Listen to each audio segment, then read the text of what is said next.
So this is Harvesting Infinity, episode 7. And we've been interviewing a bunch of people talking about how they create meaning by being creative outliers, and a bunch of composers about music. And I'm distilling this down now to some of the steps that you need to take in order to harvest infinity. And we'll be weaving in some more interviewing. So in order to remember things, I tend to use acronyms because otherwise I forget things. So I've got here, face it. To harvest infinity, you have to face it. The first thing is you have to actually realize that you're playing with infinity. And before I go into more detail about feel, act, connect, engage, that's the face, and improvise and transcend, that's the it, I want to talk a little bit about, well, what is infinity anyway? So there's the way the mathematicians describe it, and then there's the way sort of humanists describe it. And let's just start with the math version. So there's something called an integer, like 1, 2, 3, 4, that's an integer. There are an infinite number of integers. It's a series of numbers that never ends. If you go 1, 2, 3, 4, 5, 6, 7, you get up to 100, you get up to 1,000,000, you get up to 1,000,000,000. You can always add one. That's why it's infinity. It doesn't end. It's like forever. And I've been wondering about infinity ever since I was a kid. When I learned how to read, I remember asking my parents, if you read too many books, would you run out of room in your brain to be able to read any more? And they explained to me what infinity was, and that, no, you wouldn't run out of room in your brain. You could actually keep reading books. So I think as far as most of the world is concerned, though, they don't need the mathematical definition of a series that never ends, because even if you have between the number 1 and 2, you have 1.1 and 1.2 and 1.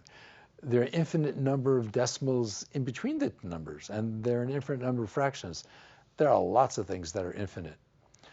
But from the human being point of view, not the mathematician point of view, I think infinity is basically more than you need. Like, I think I have more pieces of music that I could listen to than I will ever have time to listen to, and more books than I can ever read. Infinity, for me, just translates into more than you could possibly deal with. That's plenty. Now, harvesting infinity has to do with, well, let's start with harvesting. People do know what harvest means. So you have a field full of trees, and they have apples on them, and you can go out and harvest apples, or string beans, or whatever you're growing in your field. Harvesting is collecting from this very, very big field.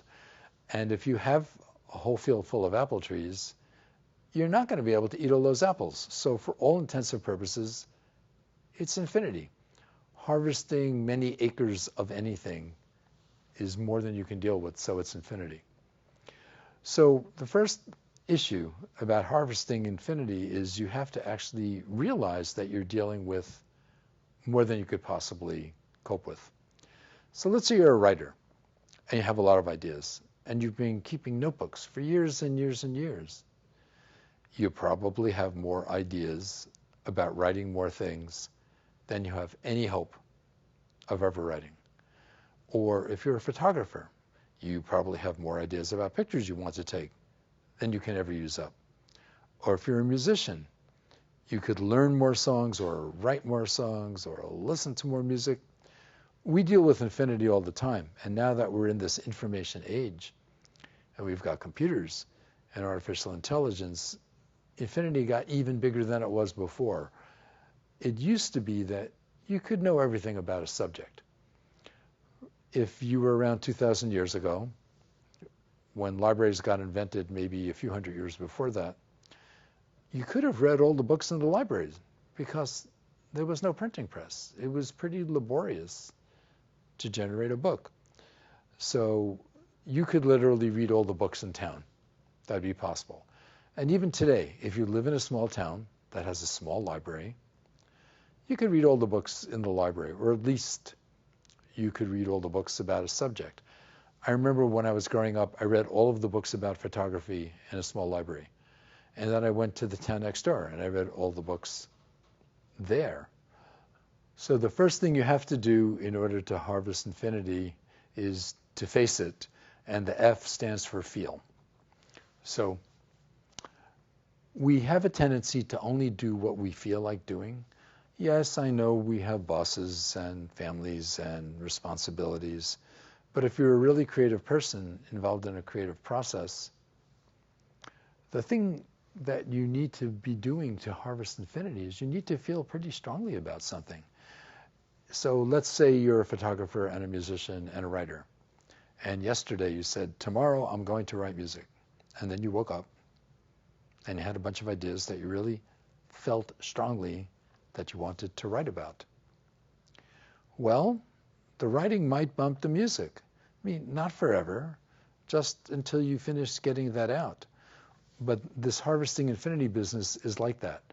We tend to harvest the things that have captured our attention the most, and these are not the things that are necessarily logical or rational. They're the ones that we feel strongly about. So if you're a creative outlier, the on-ramp always has to begin with feeling, because the things that you feel strongly about, you do a whole lot better than the things that you do because you think you're supposed to do them. So I get calibrated every morning before I start, and I call this just-in-time project management. There's no point in me planning a whole bunch of steps for a whole bunch of projects today and expecting that tomorrow I will feel like doing those particular projects in that particular order. So when I get up in the morning, I ask myself, what do I really feel strongly about today?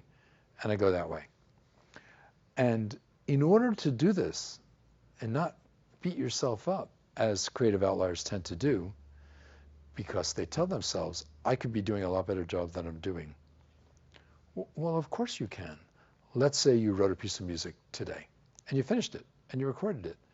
By the time you're done finishing it and recording it, you've had several more ideas about what you could do to make it better, make it more interesting.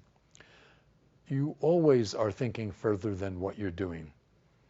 It takes a lot more time to do things than it takes to think them. Thinking is kind of instant, doing is not so instant. So in order to not beat yourself up too badly about this, because it's natural, I start with this valid and valuable. You have to feel that you are valid and that your ideas are valuable and the things you're trying to do are valuable. And that is easier said than done. I know many brilliant creative people who spend so much time beating themselves up. They have no chance of harvesting infinity.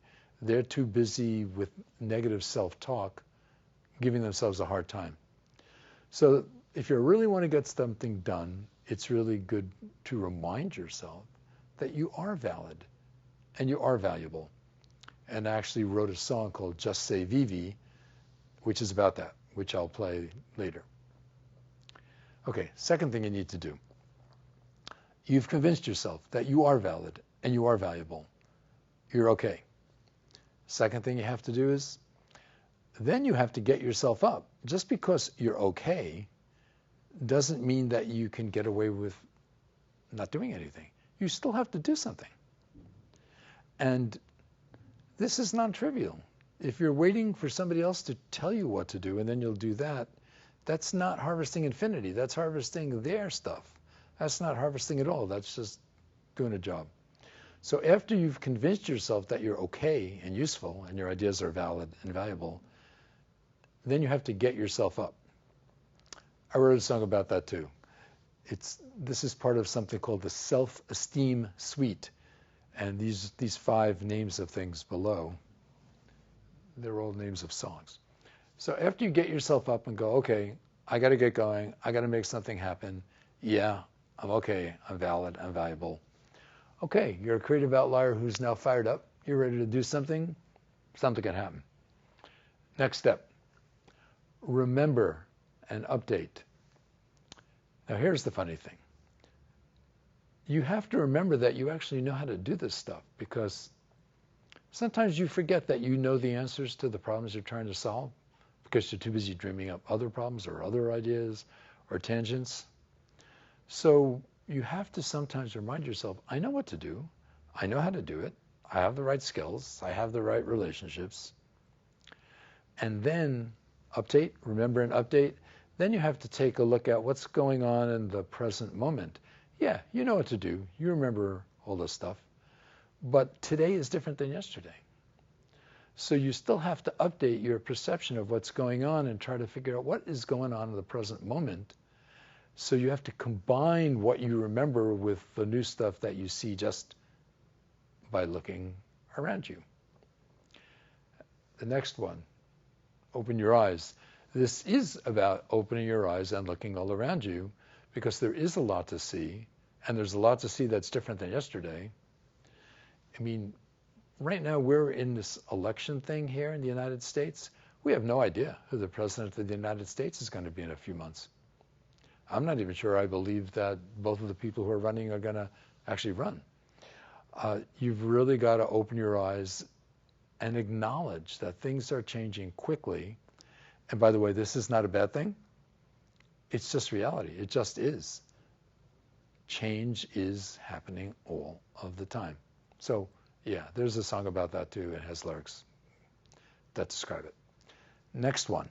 Okay, so you've convinced yourself that you're valid and you're valuable, and that's some self-esteem there, and that it's your responsibility to make something happen, and that you actually know what to do, except you have to pay attention to what's different now than it was when you learned what to do. And then you have to look around and do like a 360-degree zoom and say, what is really happening now? Like, I'm ready to do this. I have this plan for tomorrow morning, but something's going on with my house or my car or my significant other, and I have to go deal with the house or the car or your sweetheart. If you're so focused on what you're doing, this little narrow thing, and you don't pay attention to all the stuff that's going on around you, well, you're going to have a problem. What if you get in your car and you start it and you try to drive to where you're going to do what you need to do, but it doesn't work, or you forgot to put gas in it? That's why you have to open your eyes. The last step, Nuevo Ranchero. This is a song that started out being called Now Get Started. I used to play in a restaurant called Joe's, and a friend of mine bought a new guitar. And I wanted to write something that would allow him to show off his new guitar, so I made up a piece of music called Now Get Started. And some people came out of the kitchen of the restaurant who were like the dishwashers, and they came up to us and they said, hey man, that's ranchero music. I said, what's ranchero music? They were all Spanish and I wasn't. They said, what you're playing, that's ranchero music. In fact, it's nuevo ranchero music. It's different ranchero music than we ever heard before, but it's definitely ranchero music.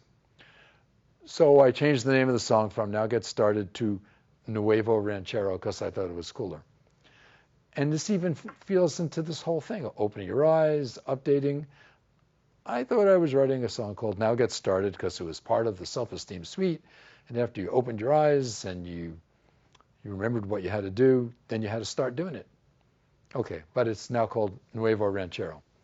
Okay, this is all about feeling. This is not about facts, rational thinking being linear, hierarchical, taking orders, trying to please everybody else. You're trying to harvest infinity, man. You got to feel something in order to harvest something. So that's the F in face it. That's feeling something. Next one, the A is to act. So let's talk about this. We all have a tendency to set goals a lot. I think setting goals is a really, really bad idea because we usually don't meet them. And then we spend a lot of time beating ourselves up for not having achieved our goals. There may have been very legitimate reasons why we couldn't achieve them. The car was out of gas. Your father had a heart attack. I don't know. There's a lot of reasons that you can't achieve your goals. Life gets in the way. On the other hand, if you focus on your behaviors, not on your goals, let's say I come to the conclusion, well, I would like to write a book. Instead of setting the goal that I want to write a book, I go, well, what is the identity of a person who's an author. They write a lot. So why not focus on the behavior of saying, well, I'm going to write every day. Just saying I'm going to write every day is a very different thing than saying I'm going to have a book done by the end of the year. Instead of, if you don't get the book done by the end of the year, beating yourself up because you're a failure, because you didn't reach your goals, what if you focus on, well, I'm going to write every day? And what if you don't even say how much? A minute, 5 minutes, 5 hours? Who cares? Writers write. Authors have to write, or there isn't going to be a book. Forget about setting a goal. Then you get to spend a lot of time saying, I didn't meet my goals and things got in the way and you feel badly. What if you say, I really want to have a book, and in order to have a book, I'm going to be an author because it's published, but I can't be an author unless I'm a writer. So what do I have to do? I have to have the behavior of writing. So just focus on saying, well, in terms of acting, I am going to write. Who cares how much? Who cares how long? Just do it. If you get into the habit of writing every day, eventually you're going to have a book. I did a blog posting for the last, 20 months every day. Roughly 2 days, two pages, roughly 500 words every day. I wrote 500 words. Well, guess what? Over the period of almost 2 years, I've got well over 1,000 pages now, because 2 years have, 750 days in them or something like that? 730. If you write 2 pages every day, then you have over 1,500 pages. Okay, it's less than 2 years. I have somewhere between 1,000 and 1,500 pages. It turns out I have a book. I need to curate it, collate it, organize it, make the table of contents. But just by telling myself, well, if you want to have a book, that means you're going to be an author. If you're going to be an author, then that means you have to be a writer. Then why don't I just focus on writing every day? Much simpler, because every morning when I wake up, if I write, even for a few minutes, I could then pat myself on the shoulder and say, hey, you're being a writer. You wrote. If you focus on behaviors instead of on goals, then instead of beating yourself up when you don't reach your goals, every day you can say, I voted for myself. I wanted to write. I did write. That feels good. Behaviors are a much more positive thing to focus on than goals. And by the way, setting goals is not acting. At the top it says act. A behavior is an action. If you write every day, you are acting. If you set goals every day, you are not acting. You're dreaming. And then you beat yourself up because the dream didn't turn out what you thought it was. Okay, acting requires focusing on behaviors. This is a big deal. Almost everybody in the world makes New Year's resolutions, and almost nobody keeps them, even for 2 weeks after the New Year. But the people who focus on writing, there's a famous author named Jack London. He's written, 14,000 pages worth of books. He had this deal he made with himself. I'm going to write 4 pages every day. Doesn't have to take that long to write 4 pages every day. But over time, he ended up with thousands of pages. Act. If you want to be a musician, play music every day. Even if it's for 5 minutes. Even if you're just singing in your car. It's the action that matters. You can't harvest infinity unless you act. You got to act. Okay. The good thing about a behavior is it can become a habit. At the moment, if I don't write my 2 pages every morning, I get bummed out. I feel like something's wrong. If I leave the house, but I didn't write my 2 pages, I think that something's wrong. I've automated the behavior by habituating it. I've turned the behavior of writing a little bit every morning into a habit. A habit is nothing other than an automated behavior. This is pretty cool. Once something's automated, you don't have to think about it that much. If you're a musician and you play music every day, You don't have to remind yourself to play music, because if the day ends and it's 9 o'clock at night and you didn't play any music, you are bummed out. You pick up your instrument and you play a little bit. This is a very, very powerful thing. If you focus on behaviors and you determine which were the ones that are going to get you where you want to go, and you turn them into habits, you now have a bunch of automatic behaviors. This is definitional. If you look at a person and what they do, what are their behaviors? What are their habits? What are their routines? What have they automated? What do they do all the time? Well, that's who this person is. Oh, hey, he writes 2 pages every day, and he plays a little bit of music and improvises every day for 10 minutes. Oh, he must be a writer and a musician. It defines your life. Your goals do not define your life. Your goals are wishes. Your behaviors are actions. The things that you do define who you are. And you get compound interest, because if you do write every day for 2 years, which I've been doing, guess what? The writing gets better because it gets easier, because you did it every day for 2 years. You become a better writer or a better musician or a better whatever the behavior you have automated is. The act of automating a behavior to define yourself, you get compound interest. The things you do all the time, you get really, really good at. It becomes very hard not to do them. That's very cool. If you said, I want to be an author, and that were your goal, big deal. If you say, I'm going to write every day, it becomes hard not to do it. And then all of a sudden, you find out, hey, I am an author. I published 1,000 pages of blog postings. Okay, so face it, the F and the A. We covered the F. You got to feel it, or you're not going to do it. And you got to do a bunch of things to feel it. And you have to act, the F and the A. If you don't act, you're not behaving like a writer or like a musician or like a nuclear physicist. Whatever it is you think you want to be, you better find out what behaviors are the behaviors that kind of person would be. Oh, your goal is to win a race swimming and set a record. Well, then you better swim every day so that it's hard not to do it, because it's a real drag to get up early in the morning and go to a swimming pool when it's dark out and it's cold and swim. Swimmers swim. Musicians play. Writers write. Singers sing. These are all behaviors. Not a single one of them is a goal. They're all a behavior. Okay, moving on. This is the C, F-A-C-E.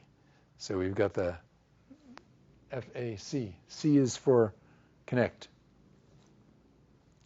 So let's say you're doing your own thing by yourself, and you've made it a behavior, and it's a habit, and you feel badly if you don't do it. You're not going to be able to harvest infinity unless you connect with something. Like, let's say it was a book, and you write a book. Well, you still have to connect with, well, who's going to print the book, or how is it going to get published, or how am I going to deploy it? How's it going to get into the world? You have to connect with somebody, or something, at least, an institution, an organization, a department, a club, a group, a community, a person. If you don't connect, you are not going to be able to harvest infinity. It requires connecting. But the question is, what do you connect with? Well, this comes back to feeling, emotional relevancy. We do not connect with the things that are intellectually relevant to us. We only connect with the things that are emotionally relevant to us. We connect with the things that we feel strongly about. I have a lot of friends who are musicians who, some of them have stage fright and some of them don't. That's not so much a problem. Having a little bit of stage fright, that's not a problem. But when I tell them, well, how are you going to get a gig? Well, have you gone and talked to a bunch of club owners? Have you tried to convince anybody to hire you to play or let you play? And they go, oh, I can never do that. I may have stage fright, but I can get past that. But I'm not going to go out and talk to club owners or restaurant owners or bar owners. Go, well, if you don't connect with the people who have to give you permission to do the thing that you want to do, it is not going to happen. And if they go, well, I don't want to be in a bar, it's not emotionally relevant to me, then don't try to play in bars. Play in coffee houses or art galleries or museums or libraries or churches. If something is not emotionally relevant to you, you ain't gonna do it. And, coming down to this fear button responses, fear is a lot easier to feel than happiness. If somebody presses your fear button, like you might get rejected, they may not like you, they may not want to talk to you. People who are afraid to ask somebody on a date, they can't get married. They can't get into a relationship. You have to have enough guts to actually take a chance, and it's scary. On the other hand, the happiness button, when you press the happiness button, your life tends to work a lot better, but for some reason we have a stronger reaction to fear than we do to happiness. There are politicians who are very good at pressing the fear button, not so good at pressing the happiness button. They tend to accumulate followers who are, guess what, fearful.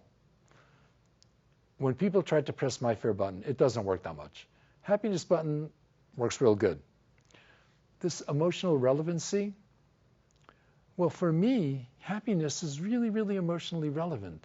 But blaming and fearing and complaining, not so emotionally relevant. It doesn't work. It just doesn't feel good.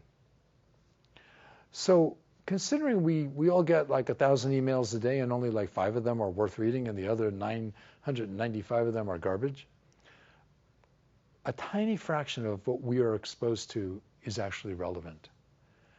If it's not emotionally relevant, we're not going to do it. And I've had arguments with a lot of intellectuals, and I've told them that the only things that they really care about are what's emotionally relevant, not what's intellectually relevant. And they have screamed at me and turned purple and gotten really angry, complaining about why they were really intellectuals and it wasn't about emotions. And I said, let's go into the bathroom and take a look in the mirror. You are screaming and you are purple and you are emotional, and you are being emotional about being intellectual. You're not being intellectual about being emotional. You're being emotional about being intellectual. I really pissed off my boss. Amar Bose was the chairman of the board of Bose Corporation. He was my boss. I got him to scream and yell at me when I told him that the only kind of relevancy in the world was emotional relevancy, not intellectual relevancy. He screamed and yelled at me that he was an MIT professor and his whole life was intellectual and everything he did was intellectual, while he was turning purple, rolling up his sleeves, loosening his tie, and screaming at me. I thought it was the most hilarious thing in the world. So, of course, I burst out laughing, which was not very respectful to the chairman of the board. It caused him to yell and scream at me even more. Proving my point, it's all about emotional relevancy. Moving on. So let's say you have feelings, you act, it better be emotionally relevant. Then you have to engage. It takes a lot of effort to do something. To write a book, write a song, develop a photograph, it was a darkroom, or edit a TV show like this. Takes energy.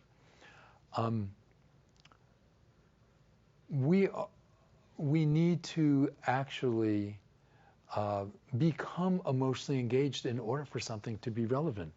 If what you do is such a total drag that you cannot become emotionally engaged by it, it can't become relevant.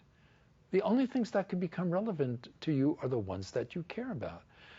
You're not going to do it unless it's emotionally relevant, and it's not going to be emotionally relevant unless it has engaged you. If I get 1,000 emails and 4 of them, even if they're long ones, are from somebody I really care about or some topic I really care about, because it will emotionally engage me enough to read all of those pages. Because it was relevant to me, I was able to be engaged. You're not going to get one without the other. So yes, it's a little bit of a stretch. FACE, connect and engage. If you don't engage the person or the email or the task or the video, it's not going to happen. This is not about intellectual engagement. It's not about intellectual relevancy. It's about emotions. Human beings are primarily emotional. We may pretend that we are intellectual, but we are members of the animal kingdom, and we do things that feel good. And in my attempt to explain this, I've come up with something called the predictability to surprise ratio. I was trying to figure out, like, how do you emotionally engage people? Like, if you wrote a song and you perform it for people, what will engage them? Or if you made a website and you want people to look at it and, like, not click away, but watch it. Or if you made a movie, whatever you did, how do you emotionally engage people? Well, if you want to harvest infinity, that's what the show is about, harvesting infinity, you have got to engage people. How do you engage people? So I have this theory. If you were a tennis player and you played with another person and you could not return their serve, every time they served it to you, you just missed, you would not be emotionally engaged. You'd be pissed off, but there's no game. There's no game. You're not going to. What if, on the other hand, you're that person who serves and nobody could ever return your serve? Well, that's just as bad. You still can't have a volley. To harvest infinity, you have to have a volley. If you write music that is so pedestrian and so boring that everybody can predict everything that you're playing, you won't be able to find any musicians to play with you, and you won't be able to find an audience that will listen to you either. If it's completely 100% predictable, nobody cares. They're not going to be emotionally engaged. On the other hand, if you do something that is so surprising and so outrageous and so different all of the time that nobody can predict anything, it's always a surprise. Well, this is the problem with a lot of contemporary classical music. It is so surprising that nobody can get into it, which is why we're still listening to music from cover bands of 200 years ago. Most classical music is from 200 years ago. I explain this all by the predictability to surprise ratio. And guess what? My predictability to surprise ratio may not be yours. I may like surprise more than you do. Or I may like predictability more than you do. But if you want to engage another person, whether it's an audience or a boss or a colleague, think about this. Do they really want it to be more predictable? If you're really strongly in the surprise end of things, and everybody you're working with really is strongly on the predictability end of things, there's going to be a gap. Okay, coming up on the last two. Improvise. Everybody makes a plan. And as Mike Tyson, a heavyweight boxer, says, everybody has a plan until they get punched in the face. Most of life is an improvisation. I know a lot of people hate that word. They say, oh, improvisation, that's like jazz. I don't like jazz. I don't improvise. I want to know everything that's going on. I'm an accountant. I'm a CPA. I'm a bean counter. I want all my checks to balance across, up and down. Wrong. You still have to improvise even if you're an accountant. Client comes in, says, I want to do this. The books look like that. The rules are like this. You have to adapt to what's going on in the world. Goes back to this update business here. Remember an update? Reality requires you to adapt to it. It changes. I call this improvisation. You may not like this word improvisation. That's okay with me. You can say you are an adapter. You can say you're an innovator. You're a creator. Improvisation, adapt, improvise, it's all the same thing. The present moment is always, always changing. And what you have to do is respond to it. And it wasn't necessarily what you thought you were going to do.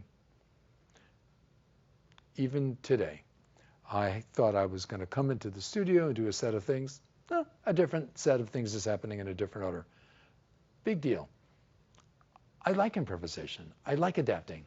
I actually get a lot of pleasure of when something turns upside down. I go, oh, now I get to figure something else out. That's cool.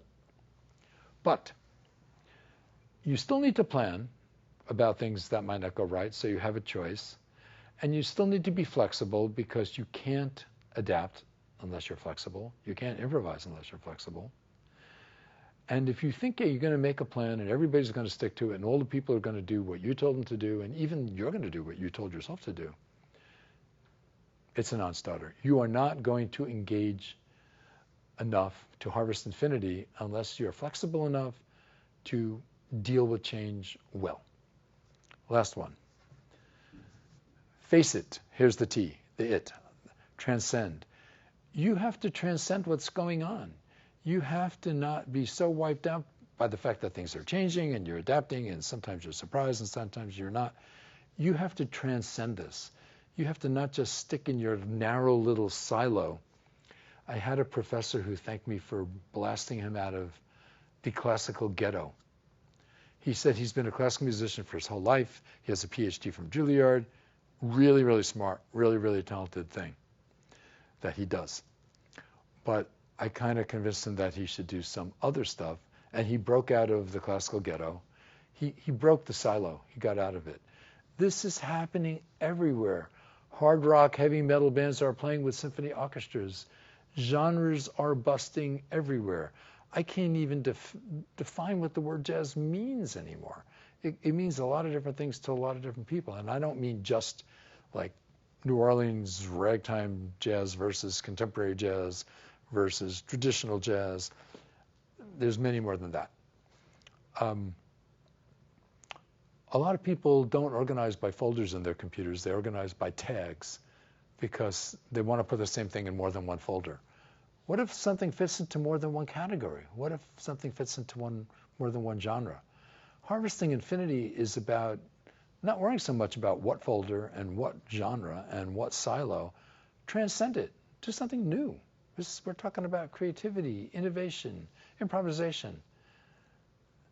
The world doesn't care what category you think you're in right now. People have 10 different job titles. If you work in a small company and there's only 10 people, everybody has like 10 jobs to do because there are 100 things that need to be done, but there are only 10 people. So they can't only specialize in the 10 out of the 100. They have to do the 100. It's happening everywhere all the time. Those who are best at being flexible, transcending their mental model of what they thought they were supposed to be doing, they come out ahead. And, you know, if you want to be a cover band instead of an artist doing something new, who cares about perfecting the past? It doesn't matter to me. The past is done. Do something new. You have to transcend the past. Creative outliers do more than great imitation. Sure, we could all imitate a guitar solo of a guy who died 50 years ago. Big deal. What does that get you? If you can't make a new artistic statement and all you are is an excellent copycat, you are not harvesting infinity. You are a cover band. Cover bands are not, in my opinion, artists. Artists have something to say. They do something new. Inventors don't just keep on rehashing the old thing. They do a new thing. Harvesting infinity is about new stuff, not about imitating. So that's my acronym for if you want to harvest infinity, you have to face it. You got to do these 6 things. You got to feel something. You got to act. You got to connect. You got to engage. You got to improvise. And you have to transcend all of it and go beyond it. And then, now you're styling. Now you are harvesting infinity.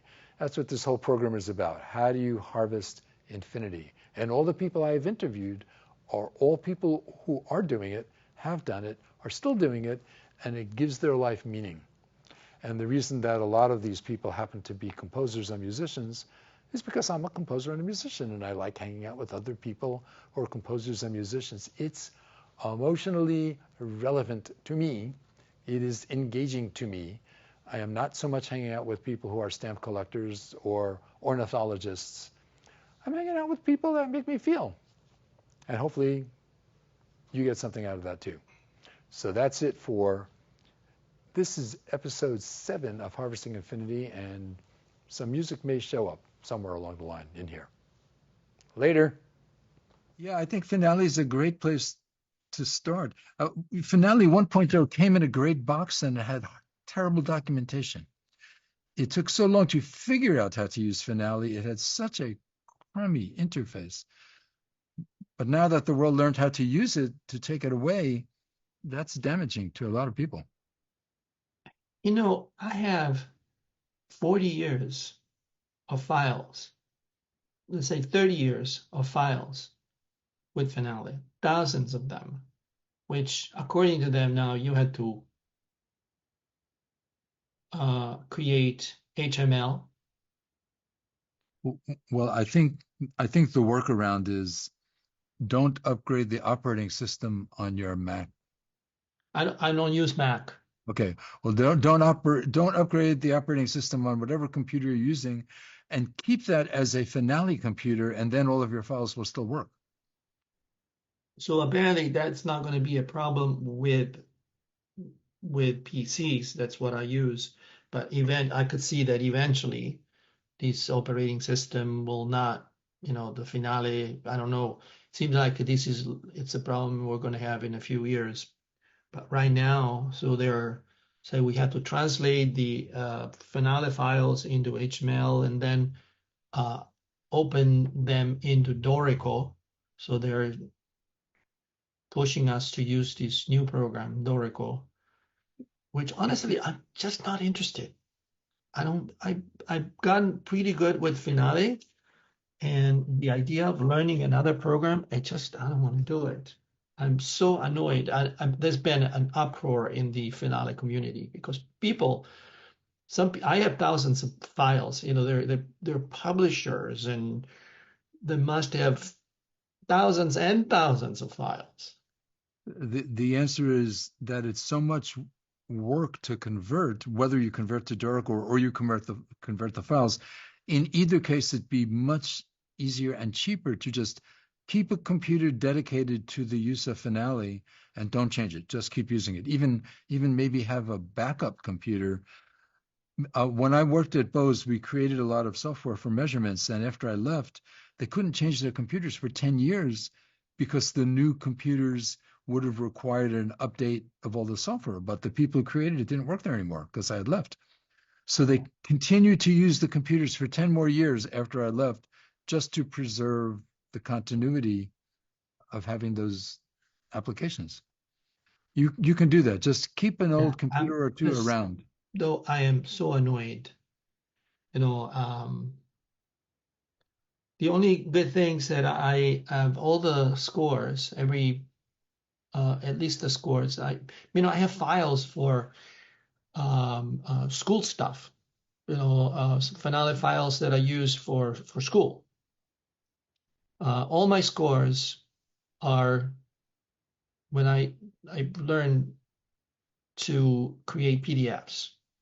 So all the scores are in PDFs, but there are a lot of files which I use for schools, and I usually modify them, I change it from year to year, so I don't have PDFs for those.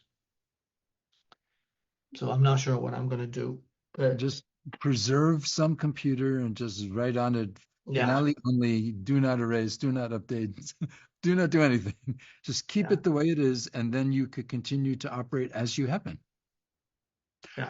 It's not a bad idea anyway to not upgrade your computers too often because a lot of things break that you're using. But it seemed like anyway, we'll figure it out. So when you're teaching, are you primarily teaching theory or you're teaching a bunch of different music things? Yeah, mainly theory.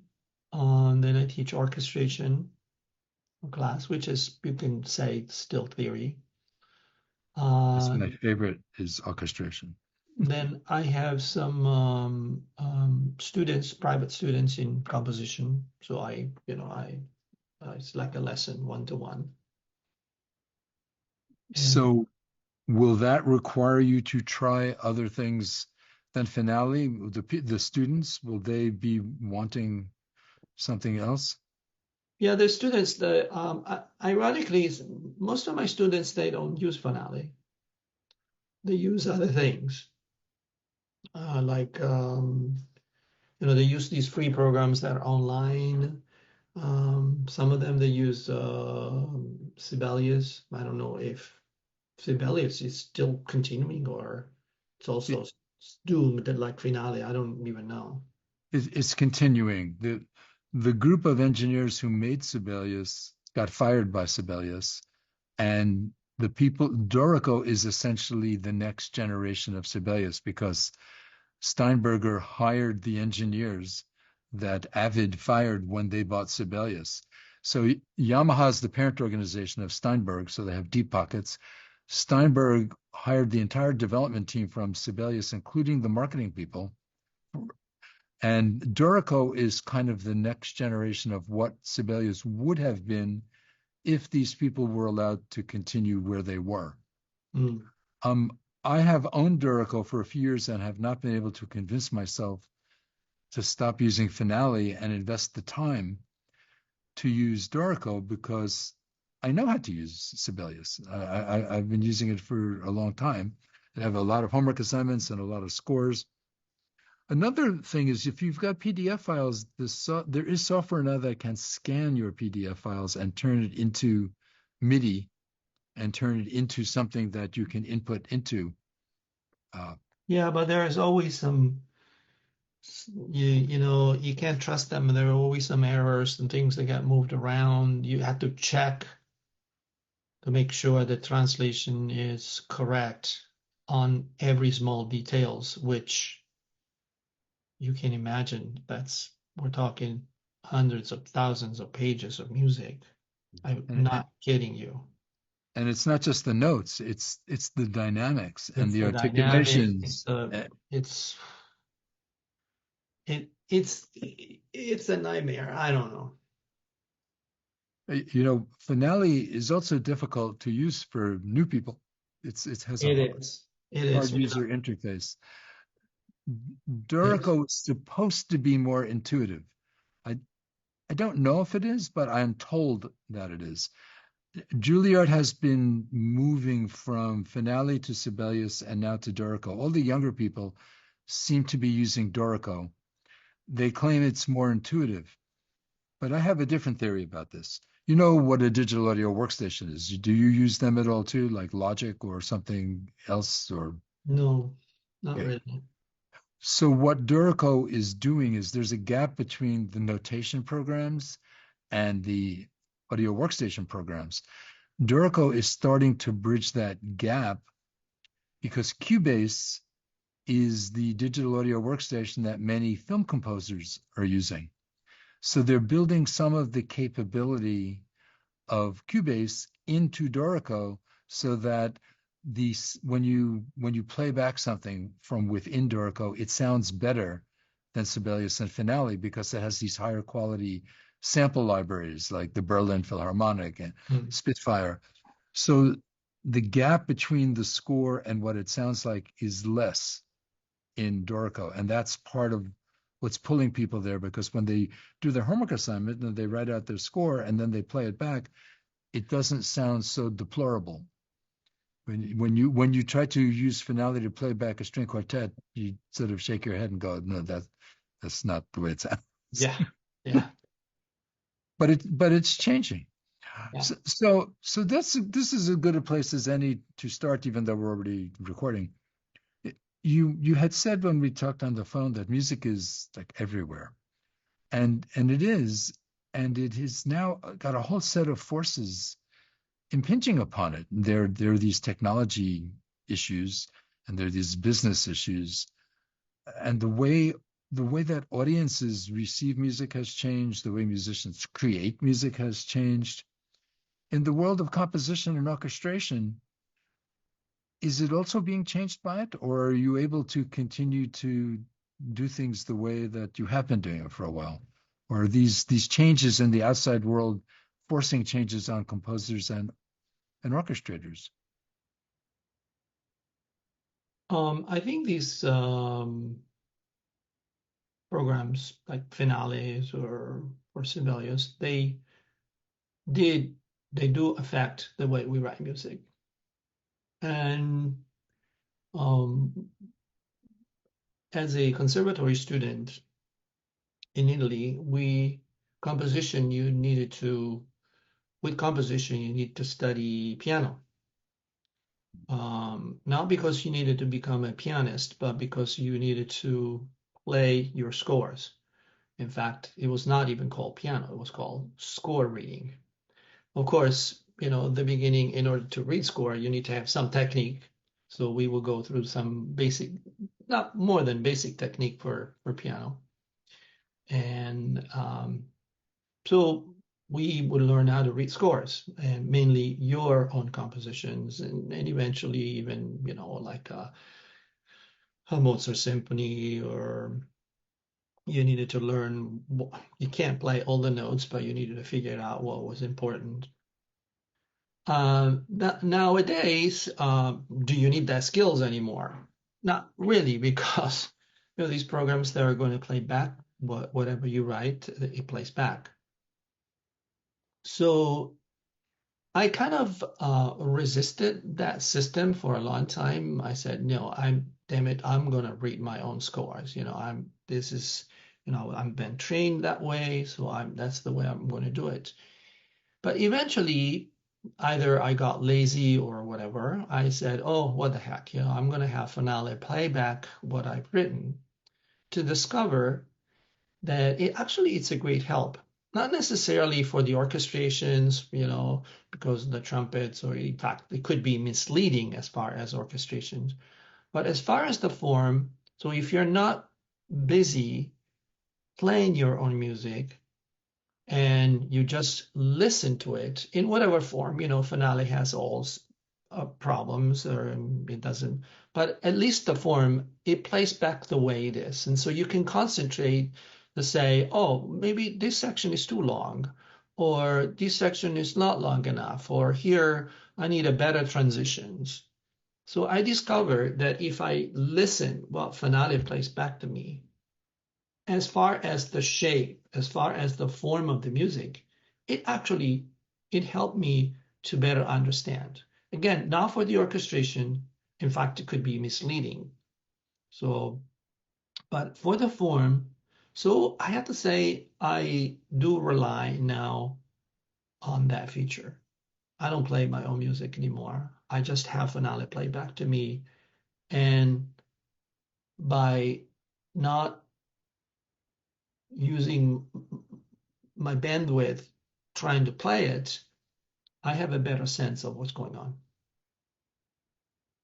But when you try to play back your own orchestration on the piano, you're having to do a data compression process, almost an essence extraction of what are the essential parts of the score. And I would imagine that's a really great skill to have, to be able to read an orchestral score and do a rendition on the piano. And I would also imagine, since you teach theory, theory really helps a lot then, because then you're finding out what structurally is going on. What is the role of these harmonies? How is this affecting the voice leading? So I think something is going to be lost if people can no longer render the larger score on the piano. Totally agree. I think you need both skills. So there's always something to say about being able to play your own music, and as you say, you understand the harmonic progression better. There are some things that you can get, but I have to say that the computer playing back your music that you write, that also has some value. So I find that feature of the computer playing back the music being actually valuable without losing the skills of playing your own music at the piano at the same time.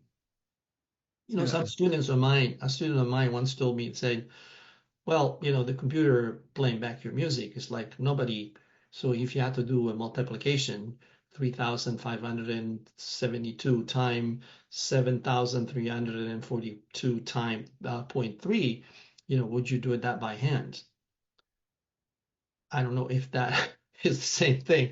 I said, no, I wouldn't do it. She said, you pick up a calculator and you'll do it.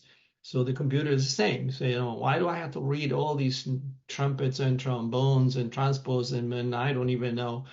Um, I mean, there is a point, and then the other side of the coin, students now they get confused. The French horn in F, they're not exactly sure what that is because now the computer it just takes care of it.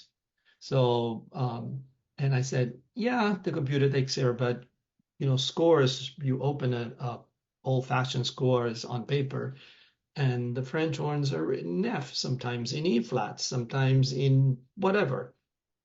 So at least you need to know the mechanism under that, because not always. So sometimes we need to multiply 372 times 54 by hand. So we have tools that does it for us, but it's good to know how to do it by hand. It can also be deceptive. Sometimes the computer plays it back and you think it sounds good, and it won't sound so good when real people play it. Oh, not only that, one big mistakes that the students do. So the fact in real life things are different, and so computers it gives you an idea. But the biggest mistakes that they make, and let's say they write the trumpet parts way up high, and it goes on forever. So the computer plays back that no problem, right? The computer doesn't get tired. The computer doesn't have to rest. The trumpet can be in the high register the entire time and no issues with the computer. And then you translate that into some human beings and they say, no, no, no, no, no. You can't put the trumpets constantly in that high register without giving them any rest. So they don't know. So when I teach orchestration, I always tell them you need to go to do the orchestra rehearsals. So you need to attend orchestra rehearsals. So not the concert. Go to the orchestra rehearsal. If they're whatever they're playing, bring the scores and see what the problems are. See why the trumpets they have a hard time playing that passage. See why there is an issues here. What happened when the conductor say, "Oh, I want to hear clarinets and flutes together." What are the issues for intonations? So those are things that the computer cannot teach you. And one of the big parts of orchestration is which registers sound best for instruments, or they used to call it the money notes. Which are the range of notes when an instrument plays them, it really sounds fantastic. The computer washes some of that away. You need to know when you should be using a flute versus an alto flute. It's Right. it, So often, they say, "Oh, the French horns can go this low." Sure, can go as low as a trombone, but in that low register, the French horns it just doesn't sustain anything. It's kind of fuzzy, and so even though the notes are the same, but the trombone can sound like a bass instrument, but not the French horn. But again, when the computer plays it, it sounds great. so one of these are a lot of these different things we're talking about are different examples of context. How do these things fit within a larger framework? The overall set of sounds, the tempo. One of the problems with the computer, even though it's convenient to get something played back, the context is sometimes lost because you deleted the last revision and you made a bunch of changes and now you have a new revision. When you did it the old-fashioned way, you could go back and see, well, what did I do before and how does that compare to what I have now? This is one of my problems, even if somebody makes a website and you go, well, this new website, it doesn't look as good as the old website. They go, what do you mean? So, well, then you lose context, and that's so important. Yes, lose context, and sometimes we look at these old manuscripts from Beethoven's, and we see these corrections. There is something amazing about it, right? All these, that struggle that they went through to write these things, and now with this software, it's gone. All the corrections that we make, oof, gone. So I thought about that many times, and I used to write things on paper first, and then I would input that into the computer. So I had some paper versions of my old compositions, but slowly I kind of lost that. Now I just write the notes directly on these softwares. And yeah, you're right. All the corrections and maybe the previous versions was better than the second version. We definitely lose context with that. Yeah, and not just in music. I mean, this is part of the problem of the whole world of computers. We Yeah. are losing a lot of context. I used to like to listen to the radio and hear a disc jockey talk about the music and what was going on in the composer's life when he wrote this piece and why does it feel like that? And now it's kind of like hot and cold running music without what was going on at the time. Yeah. And so I think that there's a lot of information that is context dependent. Whether it's true or not depends on what the larger framework is. So wisdom is a context, knowledge is a context. If you're just dealing with information and data, it doesn't have as much context. It doesn't have as much meaning. It's not as emotionally engaging. Yeah. It's because it sometimes loses its relevance without having the bigger arc as part of this. But I could not imagine taking orchestration without using a computer, though. I mean, I only took it a few years ago, and I took six semesters of orchestration, and that was my very favorite thing to take. But the homework assignments would have taken an infinite amount of time without the computer to make the different versions and the transpositions. So it's very, very helpful in orchestration. The computer is really, really helpful. It's just that it's not entirely reality. So it's helpful. But there's another reality beyond that. Not say anything when it's time to create the single parts. Once upon a time, it was a nightmare. Nowadays, with the software to create the parts of an orchestral piece, it's relatively easy. It still needs some editing afterwards. You still need to check things and make sure that things don't get moved around. But it certainly is a huge help. Yet you still have to edit each part. So even if I extract from the larger score all the parts and then I go back and look at the parts, I have to spend a lot of time with each part to make sure that that part is Yes. right. And Yes. then, as you say, then you go to the rehearsal and you watch people try to play it and you go, oh. And then the conductor says, well, I know that you think you were writing this in 4/4, but it really should be in 2/4 because the level of the knowledge of the conductor and the players. But one of the great things about being able to print out 1 million copies is you could hand copies to everybody in the orchestra, and then they can mark them up, and you can collect back all of their feedback of everything they marked up that was wrong with your score, and take that whole set of corrections that is just so useful. So it's Yeah. pluses and minuses, but near as I can tell, I don't think the technology is helping people write better music. I don't think the quality of music has gotten better. It's, It it's hard to say. I thought many times what Mozart and Beethoven or all these great composer would have done if they had a computer. And I might be wrong. I don't know. This is it's a field that I have more than it's based on. We can't base on anything. But I think if they had that opportunity to use this software, they would have done better things, even better than what they did. I think um, I believe that the world right now is a better place for better or for worse. And the software, anything we do, it has pluses and minuses. So software is in music, they have pluses and minuses. But if we put everything, we balance everything, at the end of the day, I think they do help us. it helps me a lot, but I have learned to not necessarily accept what it gives me as the truth. I It's not the truth. You still have to find your own truth, but it does help in a way, either because it's faster, so you have more time to compose, either because it helps you whatever to make corrections easier.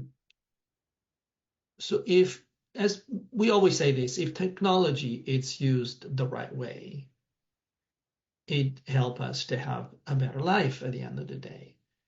So, but technology, like anything, if we use it the wrong way, then it could be detrimental.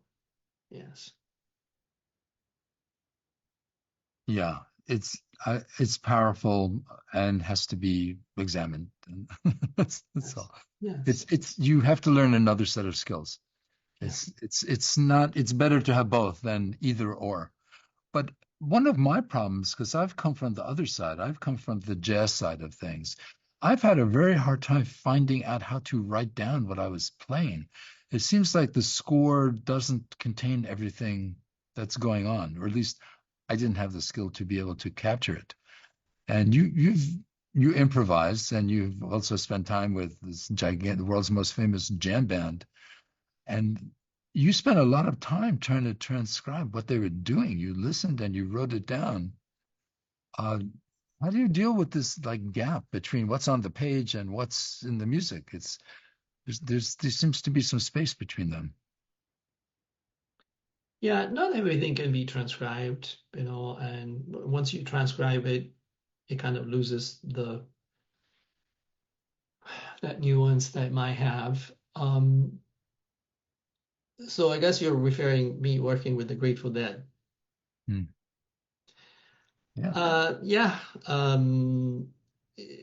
Sort of to orchestrate their music, it's been, I'll say, challenging. Just to use and just one simple definition. Not everything can be transcribed, and sometimes there are improvisation sections. Sometimes I leave it the way they are, or what I've done on a few occasions, I took some of their improvs, like could be like 2 or 3 measures, and I transformed that into some classical form. Like I write a fugue out of it, and so or that improvisations might be the line of the second bassoon. So for me, it's like I take their soul and I embed it in the orchestrations. And people, they don't have to understand that. They don't. It's like when we look at the paintings. There's just so many colors, and we don't have to understand every single details. And in order to do so, you really need someone who's an expert and it points everything, every single details. So I take these improv, I translate, I write them down, and then I use them in some parts. It could be the second bassoon or instruments that you wouldn't particularly hear it. They're not intrusive, they're not in the front line. So for me, it's like taking the essence of their music, and if not the soul of some of these improviser, like some of these improvisation that Jerry Garcia did, and I put them in the second oboe or the third French horn or the second bassoons, and again, it's like taking their souls and putting it into the orchestration. That's so much work, and you're kind of like an explorer, like Lewis and Clark going into a new territory. Was that fascinating to see how they were thinking and what they were doing? Uh, was because it's so much work. You must have got some enjoyment out of it because it's too much work unless you got something out of it. I orchestrated about at the moment like 25, 26 songs, and some of them are 25 minutes long. It's not 25 songs, it doesn't mean anything. So one song, it could be 25 minutes. Mhm. So it's not a pop song. It's not a pop tune that goes on for 3 minutes, 3 to 5 minutes. So what I've done, it translates into roughly, I'm just guessing, about 1,000 pages of orchestral scores. And if we translate that into single instrument, now we're talking, I don't even know, 10,000 pages, maybe 5,000 pages. I don't know. All in finale. All of them on finale.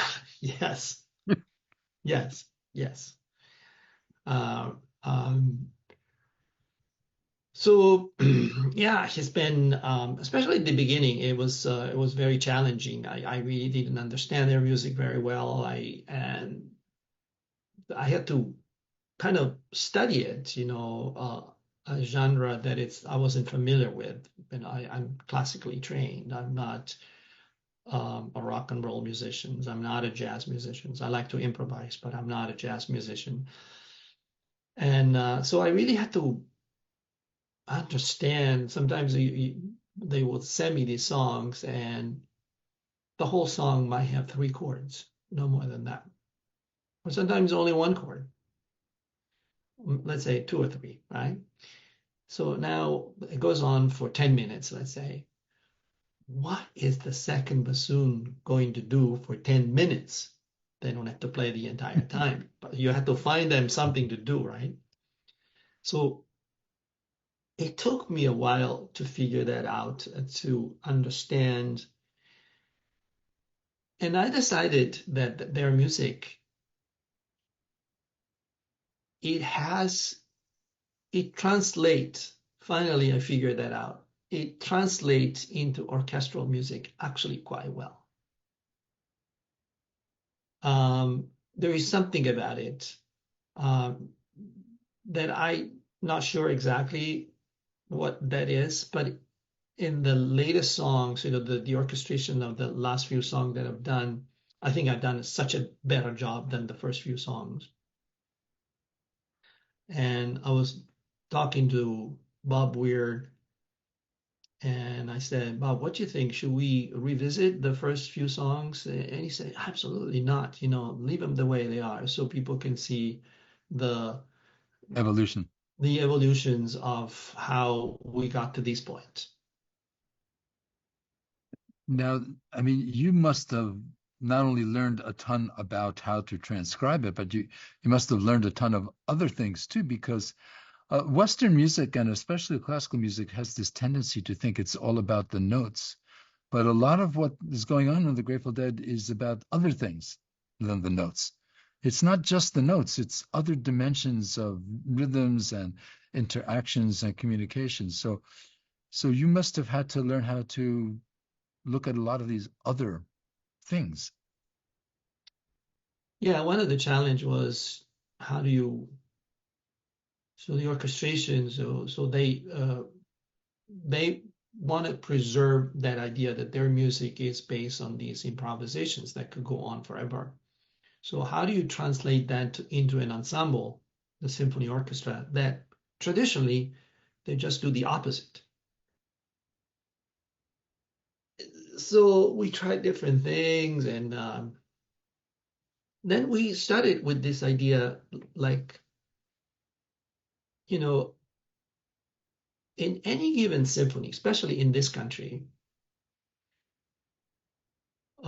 out of these, let's say 60, 70, 80 great musicians, great players, because these major American symphony orchestra, they're absolutely amazing how good they are, the players. And so out of these 70, 80, you can count on it that there's some of them, even though they're classically trained, but they played in a jazz band.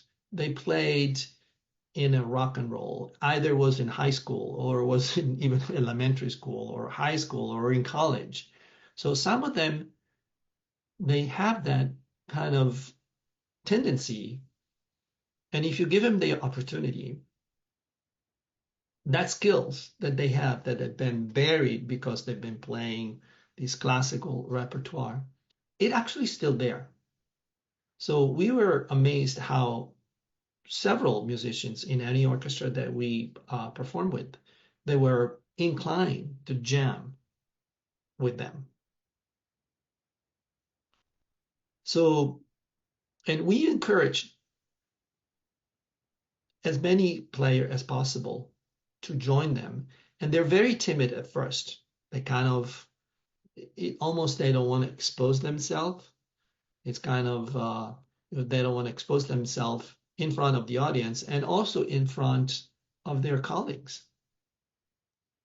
But once the music develops and they have these long sections where I just write like a jazz chart. So I put the chords over and I said, improvise. And so kind of follow what the band is doing. And sometimes I give them some suggestions. I write a few melodies so they can take on. And to our surprise, not necessarily to our surprise, it was amazing to see how these classical musicians, some of them were very prone to join the band, mainly from brass and woodwinds. You know, it's more likely that a trumpet player was part of a jazz band than a violin player, without taking anything away from string players. There are a lot more nonlinearities in the horns and the woodwinds than in the strings. The strings are better behaved, but the horns have all these other artifacts and they use them creatively and artistically. Yeah, yeah, yeah. So was this a hard sell? I mean, how did this even come about? It seems like such an improbable thing to occur. So you had an idea and you must have been curious, but then you also had to convince a bunch of people in the world to go along with this. Was that really hard? It turned out to be not very hard, because when we were orchestrating, I was orchestrating this, and we didn't know, is this going to go well with the audience, mainly because that's, we really didn't know. Plus, I put a lot of my own ideas into these. So some of the elements in the orchestrations have nothing to do with the Grateful Dead. So I try to keep their spirit, but I always make clear with Bob, because I work mainly with him, to say, look, I want to have my own saying. And he said, great, it's in the Grateful Dead traditions that these songs, they evolve.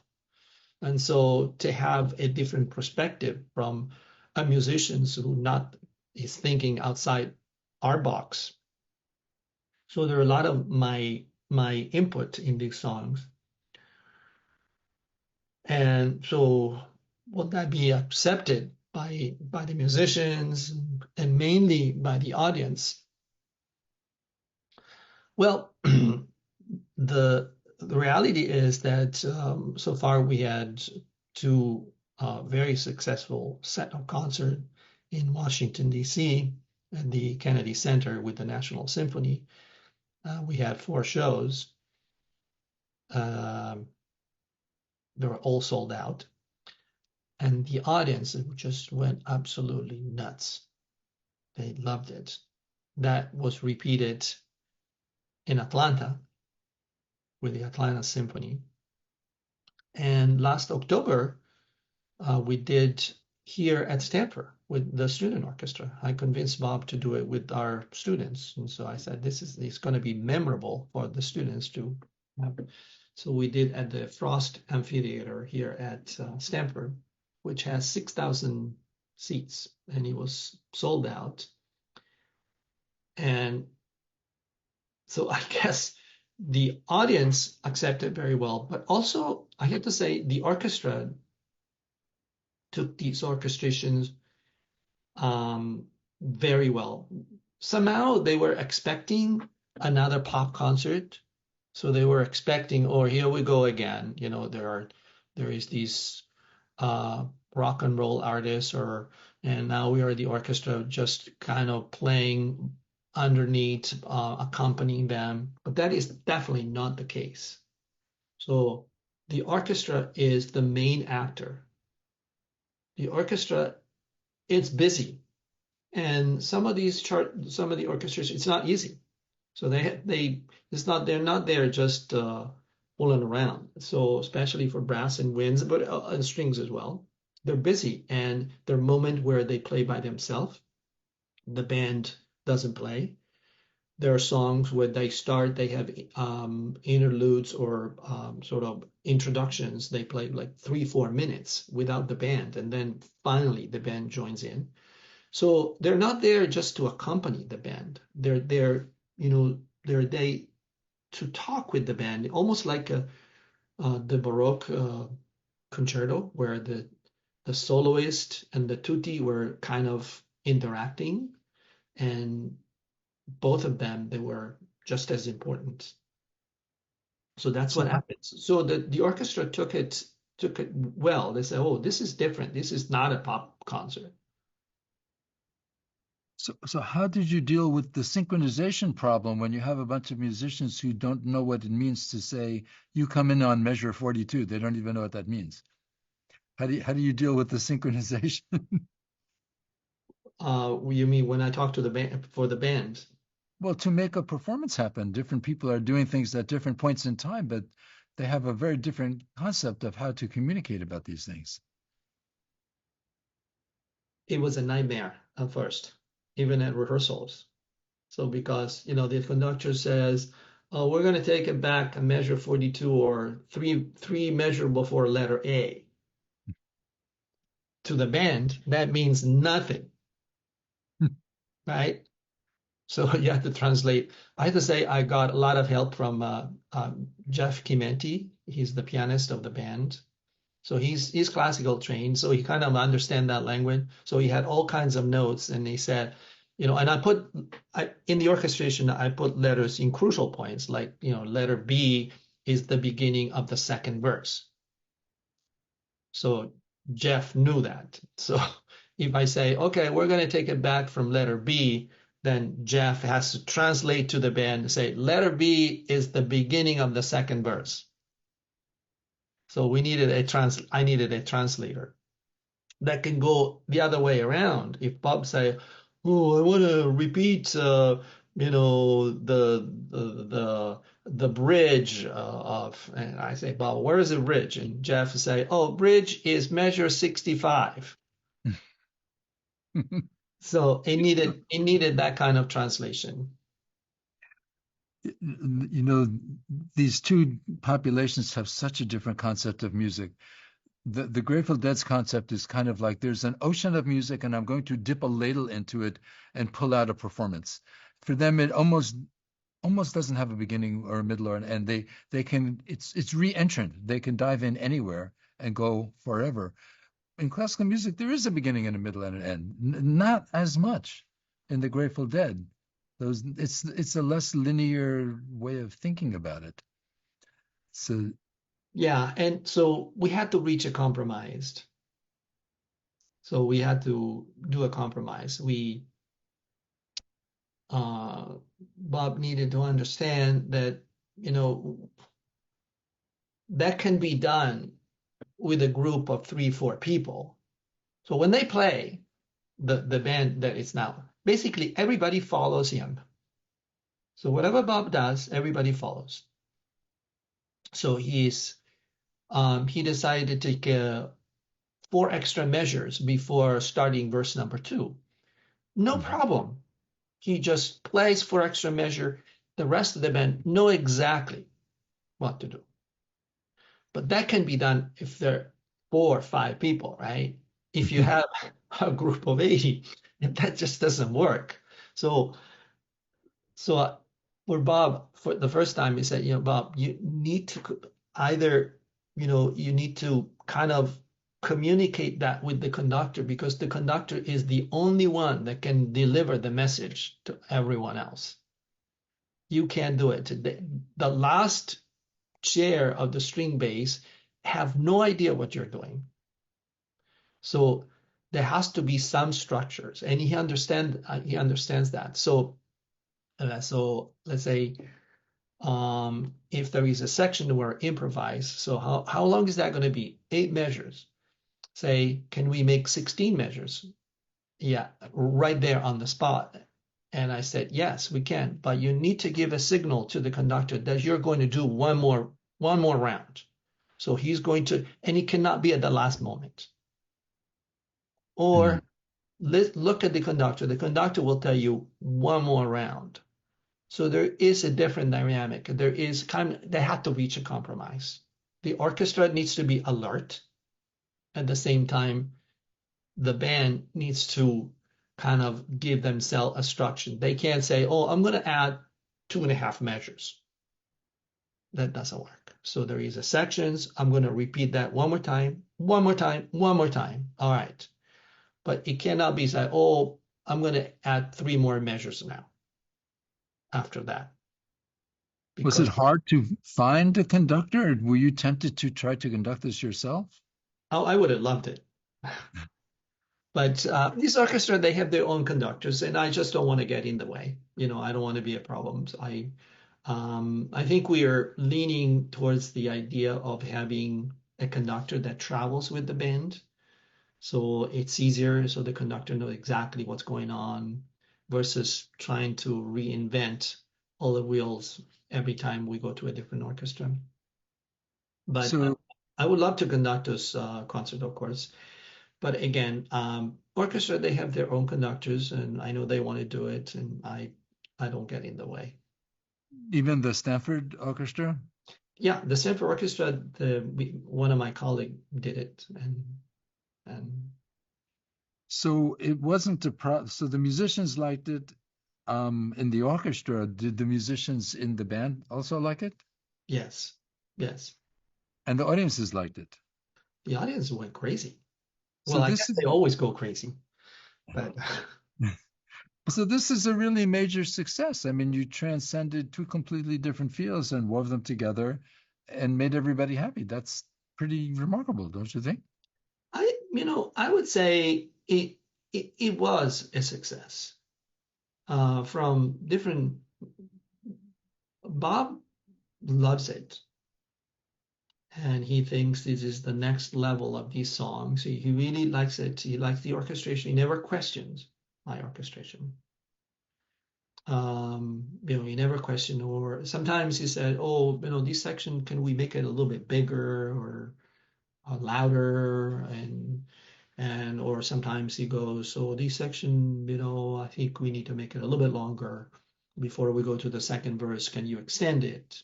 So how the song is shaped, that's his, but he never questioned my, too many trumpets here or too much trombones or whatever. So Bob loves this, and he thinks that these songs are, they have a new life in a way. The band seems to like it. The band, I would say, without seams, the band, they do like it. Even when we rehearse before this concert with the orchestra, there's always they listen to what I had to tell them. Um, the orchestras, again, they're surprised in a way because they're expecting something kind of the usual, again, as I said before, the pop concert. And the audience, that I wouldn't know, they seem to like it no matter what the Grateful Dead do. So, but they could have said, we're changing these songs a little bit too much, but I guess they're used to this idea of these songs kind of evolving into different directions. So at the end of the day, I think, yes, it was a successful project. It sounds very democratic, more so than music often is. And this is an unusual amount of collaboration. So I think it does sort of point to a new direction with a different kind of collaboration. Yes, you have to be, the word flexibility is a key word. Because if the orchestra is not flexible to say, damn it, this is the way things are done in the classical world, and this is the way we're going to do it, And if the band says, damn it, this is the way we're always done it, this is not going to work. So yes, there was a lot of flexibility from myself, from Bob. Bob is the first time that he's listened. Bob is the boss in the band. Whatever he says, they're doing it. But this is the first time that he's listening to the conductor. It says, Bob, this section is a little bit too long. And he said, okay. So so the band is flexible. The orchestra has to be flexible. And as far as I can remember, I can't not think of a moment where there was some frictions or tensions between the different parties involved.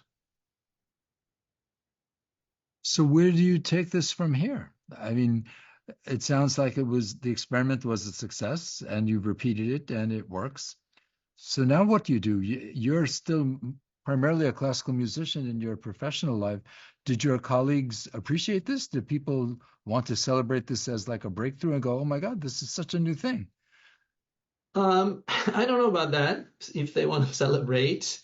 I'd say when we did it at Stanford, it was accepted very well. My colleague, the conductor of the orchestra, he was very excited. In fact, he said, "Oh, if they need me to conduct somewhere else, I'll be more than willing to do it." So he had a ball. Where are we taking it? I don't know. I would like to see a formal recording of this. I think these songs, they need to be a recording. They need to be documented. So not a CD that we want to sell it to make money, and maybe we'll sell and make money out of it. But this work, it needs to be documented with a formal recording in a studio with a major orchestra, possibly. So that's what I would like to see. Did By you the record way, it? in November, we're having 3 concerts. We're going to 3 different places: Cincinnati, Chicago, and New Orleans. Wow. Wow. Yeah, So none of those concerts were recorded? they were all recorded and videotaped, but nothing has been released. Nothing has been made public. And I would like to have recordings, at a studio, not just live performance. They have their own reason, but I would also like to see like a studio recording where if something goes wrong, it's going to be corrected. So what impact did this have on you? Does it change what you want to do now, how you spend your time? Has it rippled through you gained a lot of kinds of understanding, different musical understandings. Has this rippled through any place? How can you use this? It certainly has. I find myself writing classical music with some of those idioms. I'm not a jazz musician, but I like jazz. And when my music gets performed in my homeland in Italy, they always say, "Oh boy, you sound so American." And I say, "Why?" I say, "Oh, because you always have these jazzy elements, and this it's almost like I don't know. I mean, I've been in this country for 30 years, so I always say I've been polluted by American culture in a good way. Mhm. I say, I've been kind of, again, it's not, I've been here for a long time, and it's inevitable. So this being exposed to this new culture of rock and roll, which again, I didn't know much, it certainly had made an impact. At the same time, when my music gets performed here in the States, I always get quote unquote accused or say, "Oh man, you sound so Italian." So I can hear that, beautiful opera melody and melodic lines, and so I say, oh, "Okay, whatever." That's a good thing.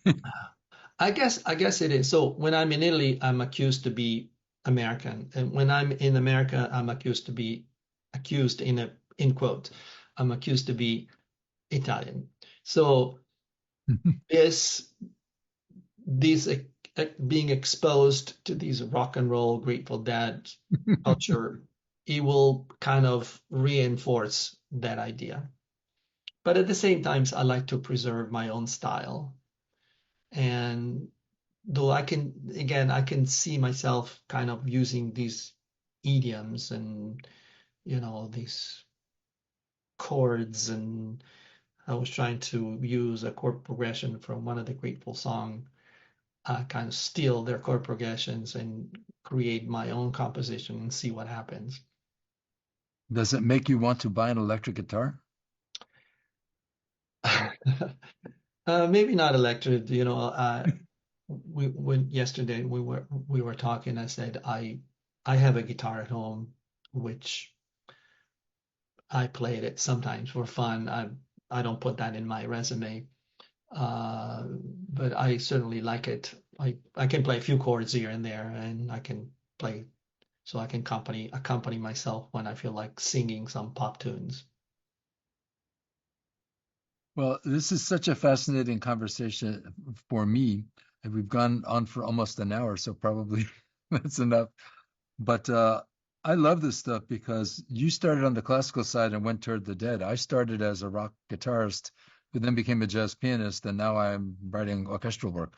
So I've been trying to cross these boundaries, and every time I cross one, I learn, wow, these different cultures are so different from each other.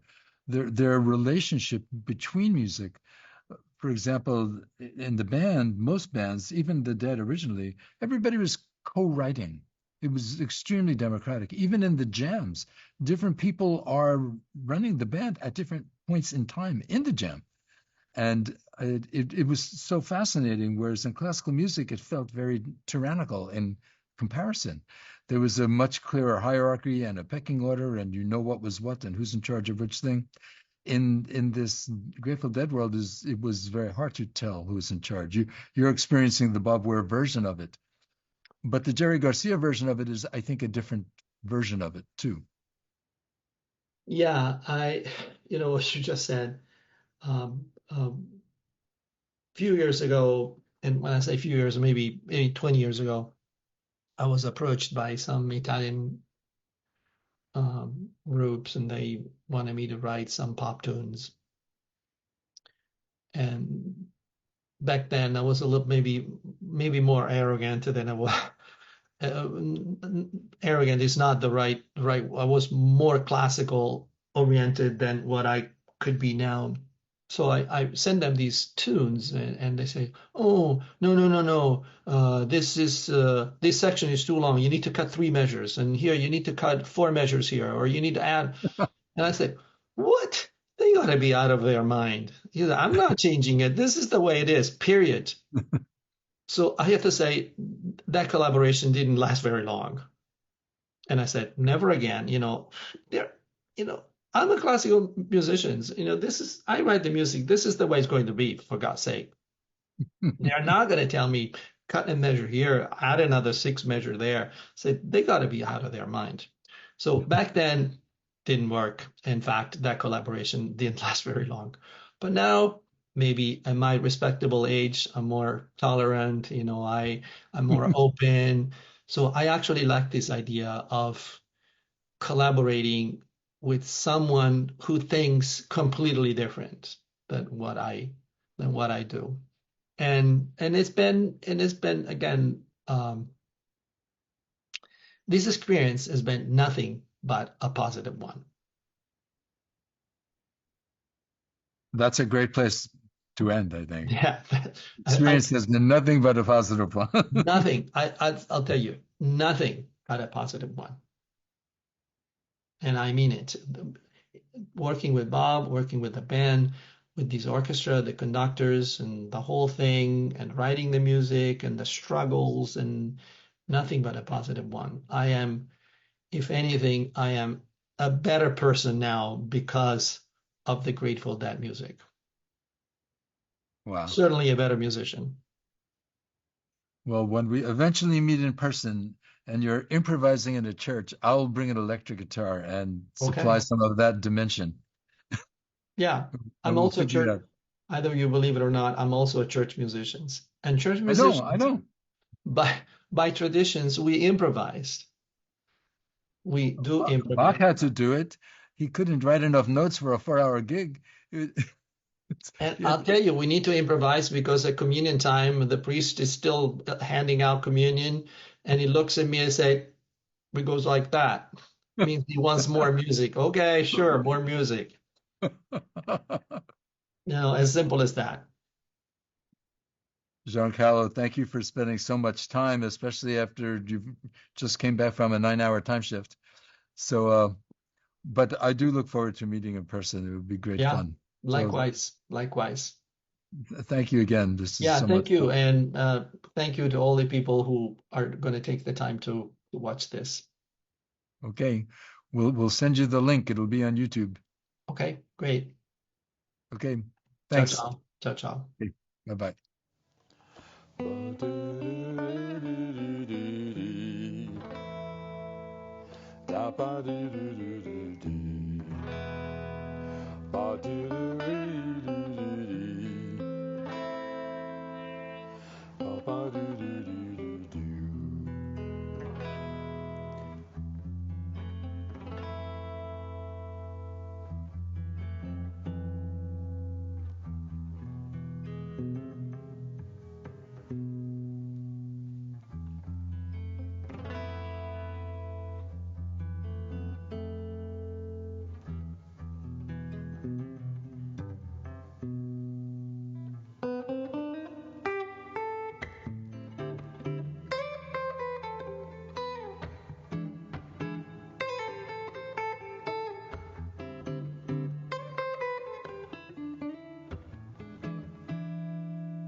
Just say vivi, just say vivi, just say vivi, just say vivi, just say vivi, just say vivi, just say vivi now.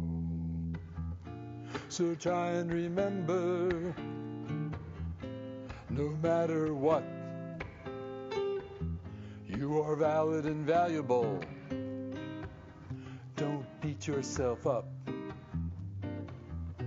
So try and remember to always be true. You are valid and valuable. Don't make yourself blue. So try and remember every day you are valid and valuable.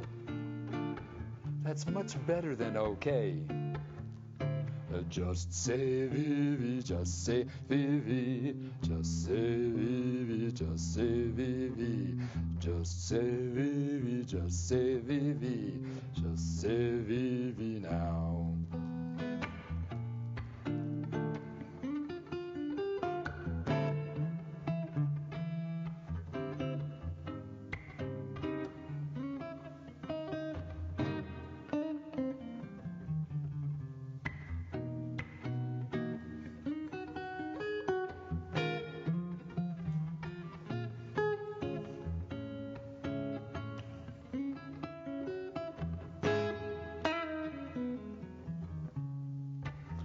Say vivi, just say vivi, just say vivi, just say vivi, just say vivi, just say vivi, just say vivi now. So try and remember, no matter what, you are valid and valuable. Don't beat yourself up. So try and remember every day You are valid and valuable. That's much better than okay. So try and remember to always be true. You are valid and valuable. Don't make yourself blue. Just say vivi, just say vivi, just say vivi, just say vivi, just say vivi, just say vivi, just say vivi now. That's the first song in the Self-Esteem Suite. You have to remind yourself that you are valid and valuable, because if you don't believe it, it's going to be a problem. The second one in the suite is called Get Yourself Up, and it goes like this.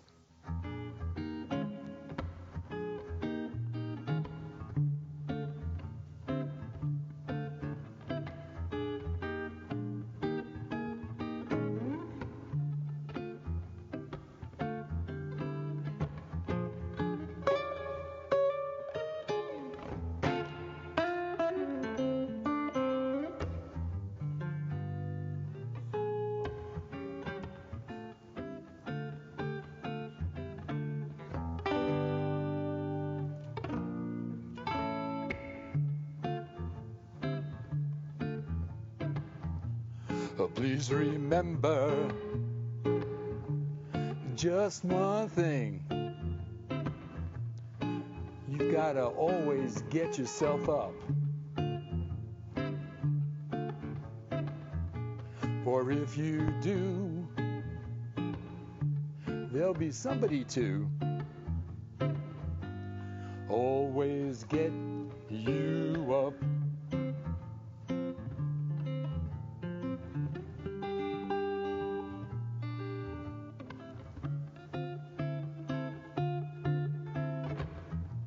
The time has come, there's no time to wait.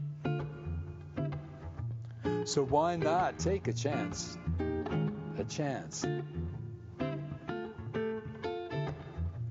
For if you don't, there'll be no one to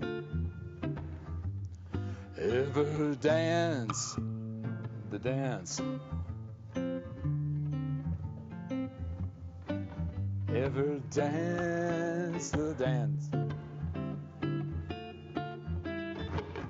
Get yourself up, get yourself up, get yourself up, get yourself up, get yourself up, get yourself up. Well, get yourself right up right now. You've got the power, you've got the soul, you've got the love to take you home.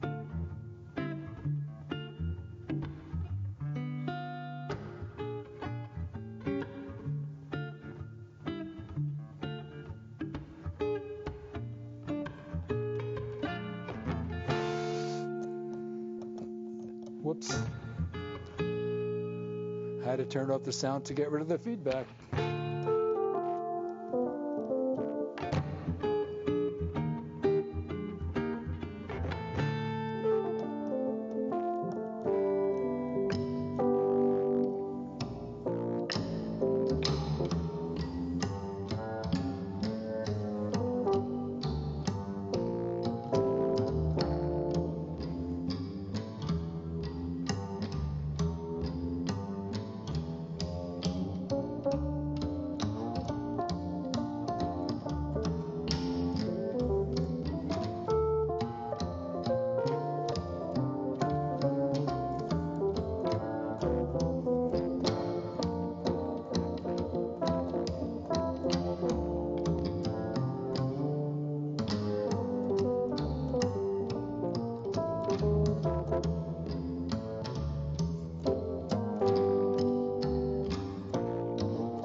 So please remember just one thing. Do not ever give up.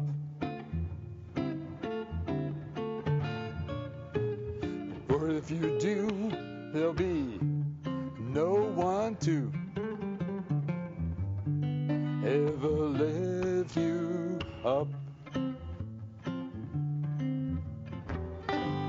Ever lift you up.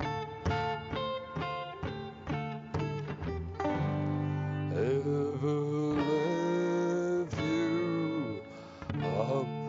Get yourself up.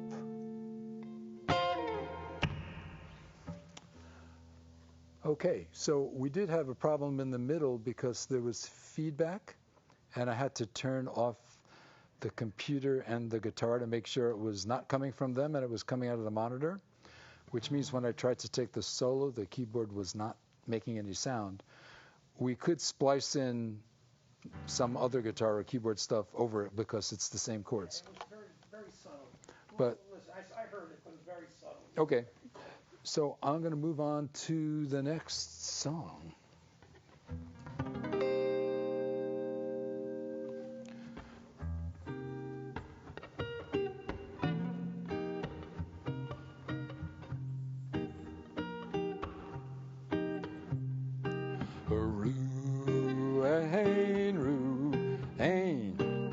No doubt, no distinction.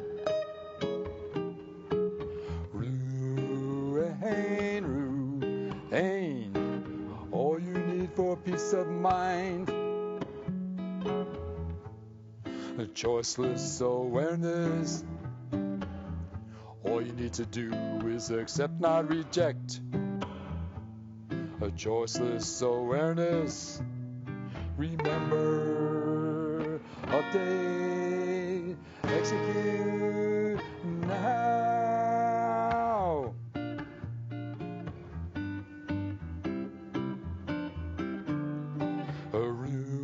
Ruhain, all you need for peace of mind. Ruhain, no doubt, no distinction, it always works. A choiceless awareness. All you need to do is accept, not reject. Choiceless awareness. Remember, update, execute now.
Well, here's where an explanation of what happened is due.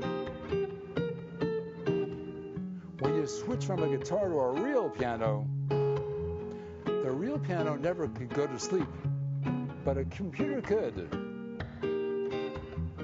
So when you switch from the guitar to a digital piano based on a computer,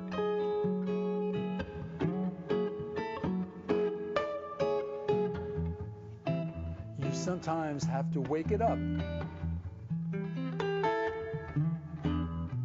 And this is what improvisation is all about. Not all the instruments work the way you want.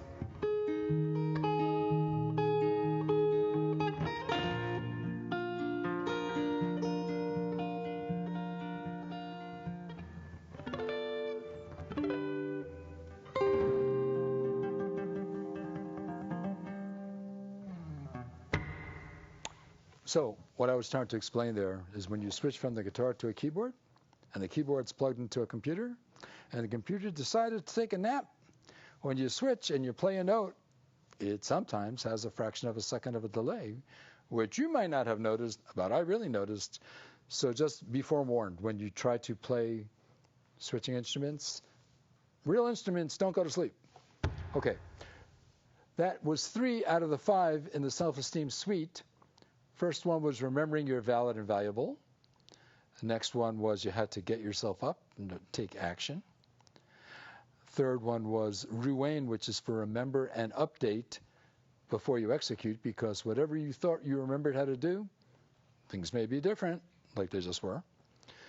Fourth one out of the 5 is called open your eyes, because in order to update your mental model in the morning and what you think you're happening, you got to look around and see. So that's what this is about.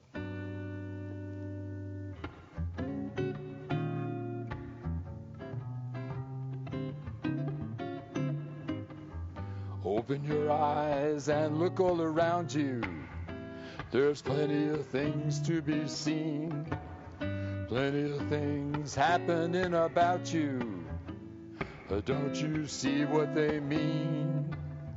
Don't waste your time on sitting and waiting for something to happen to you. Just get yourself moving and see what you can do.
I say open your eyes, look all around you.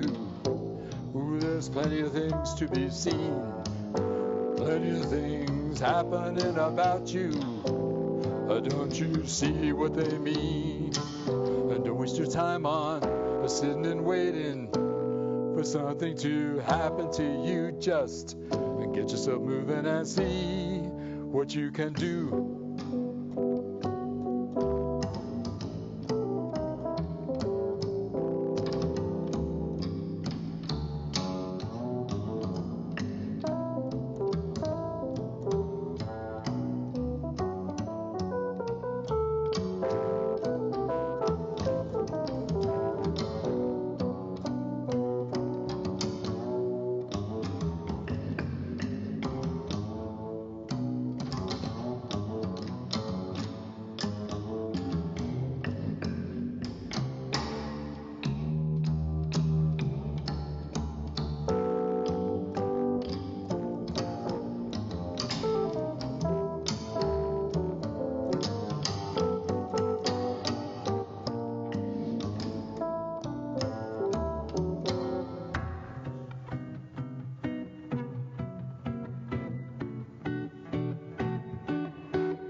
That's called Open Your Eyes.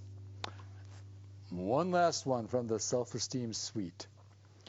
This one's called Now Get Started. Okay, so you reminded yourself you were valid and valuable, that you had to do something about it. You remembered and updated what was happening. You looked all around. And now it's time to now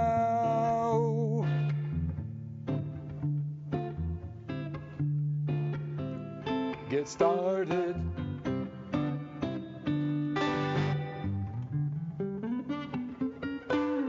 And now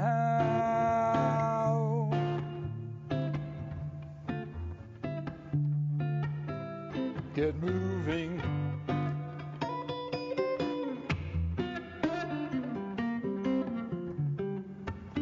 Not sure what to do. Not sure where to start. Right now.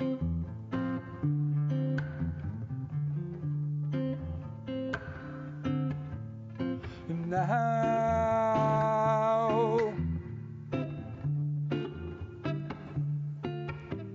Get started.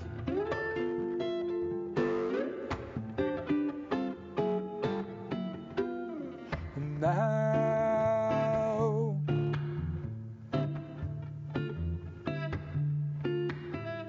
Get moving.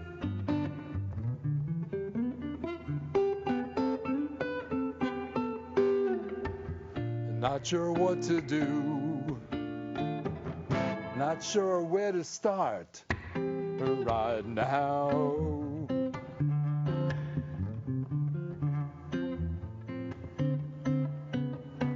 Change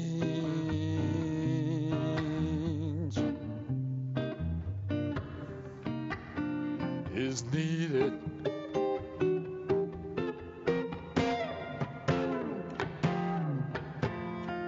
Change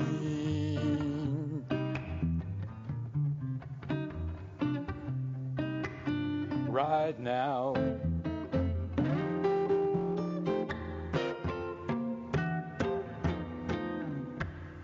Find out what to do. Find out where to start. Right now.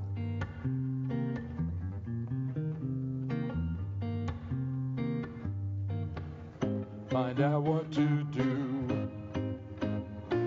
Find out where to start. Open up your heart. Finally, it's time to do it.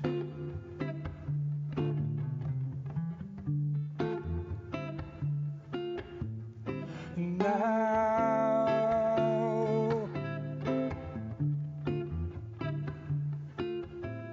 Get started.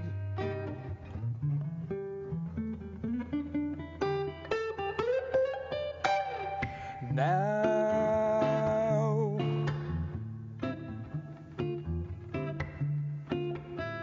Get moving.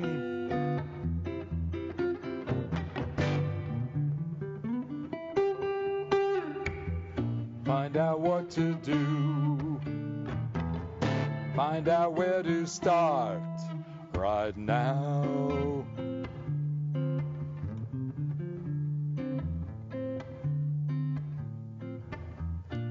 Find out what to do. Find out where to start. Right now.